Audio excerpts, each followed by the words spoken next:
I'm Mark. And I'm Jerry. And we are the Military Collectibles Shop.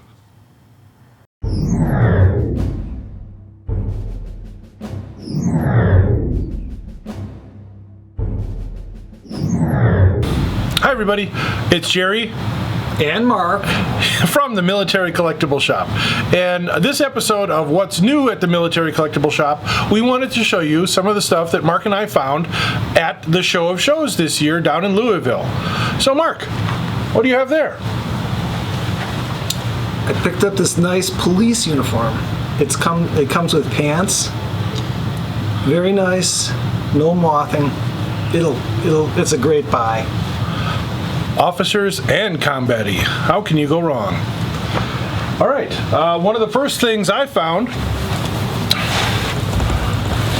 during dealer setup was this American unit flag given to an artillery unit of the 6-pack, the Banshee Lords of the Underworld. So kind of a unit thing with each of the guys' names on it. So I haven't been able to research this yet to find out what era, but I'm thinking Vietnam, possibly a little later. The embroidery does seem a little Asian to me. So it could be from Korea. I'll find out where the unit was and be able to research that. So that's kind of cool. The first item I bought a teller mine, a deactivated teller mine. And it comes with the original crate. That should be fun. That's kind of cool. All right, then the second thing I bought, well, second and third, I ended up with 2 recruiting posters from the Coast Guard SPARs. The SPARs were the women's branch of the Coast Guard. Some of you may know I have a fairly extensive collection of military women's uniforms and ephemera. So I was happy to find these. As a side note, the artist who painted this particular one was from Wisconsin, I believe Two Rivers, Wisconsin, and the original is actually hanging in the museum up there, so very cool. I bought some K98 pouches. I got a good deal on them. They're in nice shape. I bought them to resell them. So you can find those at our shop or website soon. This was interesting. We managed to pick up a couple flags, World War II German flags, that you're all familiar with. But what's interesting about this one, can anyone tell me? Anyone tell me what's interesting, what's unique about this? Yes, you there in the back row, the grommets. Why does this flag have grommets? German flags don't use grommets. Aha, you're absolutely right. This is actually a World War II German flag that was made here in America, probably used on an American ship as a courtesy flag before the Germans became our enemies. Ha! So, kind of a unique version of the flag. We also did pick up, from the same people, a large German banner.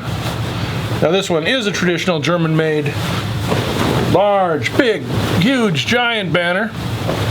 And a smaller, earlier banner with what's known as the static swastika.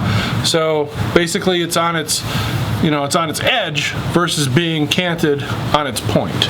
So a nice early flag. For my own collection, I bought a G43 pouch. I just needed one of them. But it's in really good shape, and it is original. Nice. Also, for my own collection, I've got some well-used SS insignia. Cutoffs, as we collectors like to call them, where they were actually removed from the German uniforms by the GIs. So, always pieces with a little bit of history to them. I find much more interesting than just the mint unissued stuff. So I was very happy to get these. That was awesome.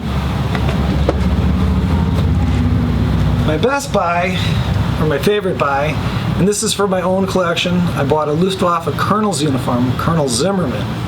It's really nice. It's got lots of badge loops. It's in really nice shape.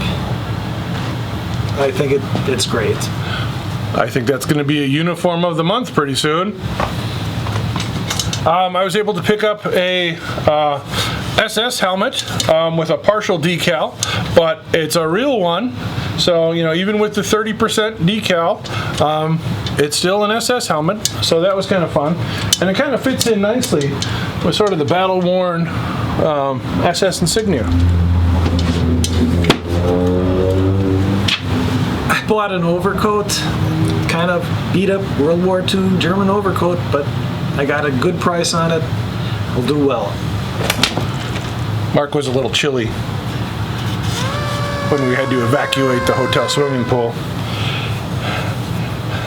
This is one from my own collection, and soon to be coming out in book 2. This is a banner from the American Library Association. I know you're all going woo-hoo. I'll wait for it. Library War Service. So these were the people who got books to the troops over on the front. So actually very kind of cool, very rare, and very unusual banner. So I was happy to get that. My final helmet is this medieval-looking helmet. It's a reproduction I bought for use at the Renaissance Fair. So I think it's nicely made, so I like it. Mark doesn't have to be a pirate every single time. We also picked up a German M42 Army helmet. A little bit of a barn find condition, but again, unquestionably real. So that was neat.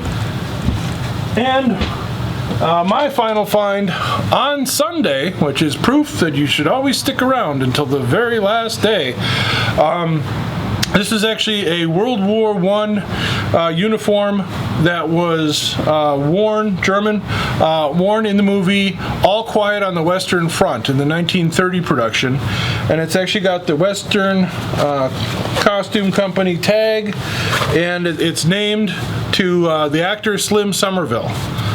So you can look him up on IMDb. He was a character actor, played in a lot of different movies. But the interesting thing about the uniform is that it was all created, none of it's original. The buttons are actually cast later, and it was all put together specifically for the movies. So that was awesome. Okay, well, I hope you enjoyed this brief little jaunt through our finds from the show. I don't even want to think about what we spent on some of this stuff, but that's okay. That's what collecting's all about. So we hope you enjoyed it. Remember to like us on Facebook, subscribe to us on YouTube, visit our website either at militarycollectorshq.com or now to militarycollectibleshop.com. They'll both get you to the same place, so that's awesome. Stop by our website, send us an email, say hi, and stay safe. And have a good day.